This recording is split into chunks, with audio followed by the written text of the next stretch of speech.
Senin жомогуң. Саламатсыңарбы достор? Бүгүн силерге дүйнө жүзүндө белгилүү болгон абдан кызыктуу кызыл топучан кыз жомогун айтып берем. Бул жомок баатырлык, акылдуулук жана жакындарыбызды коргоо жөнүндө. Анда эмесе жомок дүйнөсүнө чогуу сүңгүп кирели. Кызыл топучан кыз.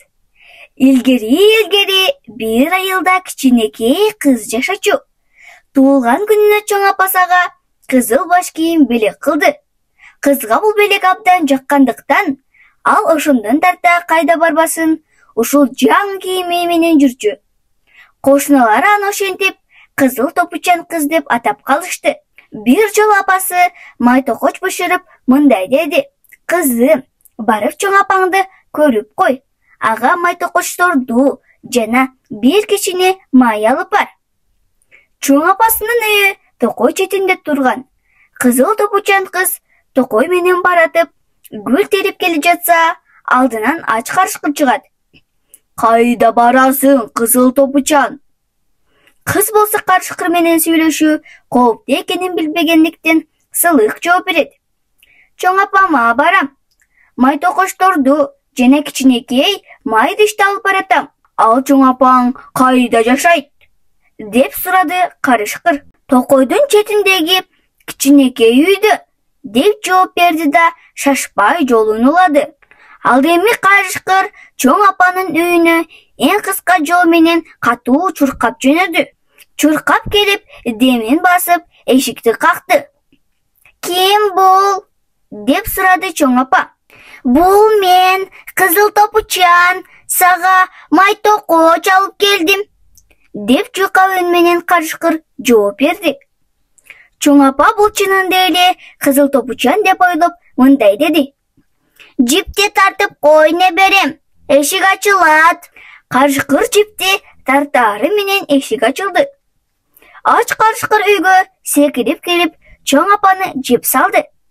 Анан анын кийимин кийип, керебетке жатып алып, кызыл топучан кызды күтүп калды. Көп узабай ал эшикти какты. "Ким бул?" деп карышкыр кырылдаган үн менен сурады.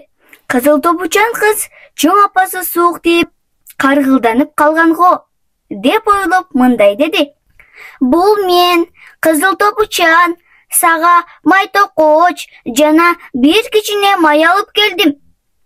Жипти тартып кой, неберем, эшик ачылат."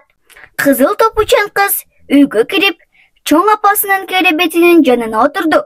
"Чоң апа, эмне үчүн кулактарың ушунчалык чоң? Сени жакшы угуу үчүн менин сулуу неберем. Чоң апа, эмне үчүн көздөрүң ушунчалык чоң? Сени жакшы көрүү үчүн неберем. Чоң апа, эмне үчүн тишиң ушунчалык чоң?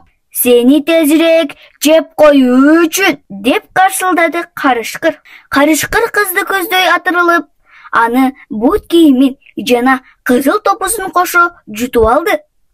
Бактыга жараша так ошол учурда чоң апанын үйүнүн жанынан мергенчилер өтүп бара жатышкан.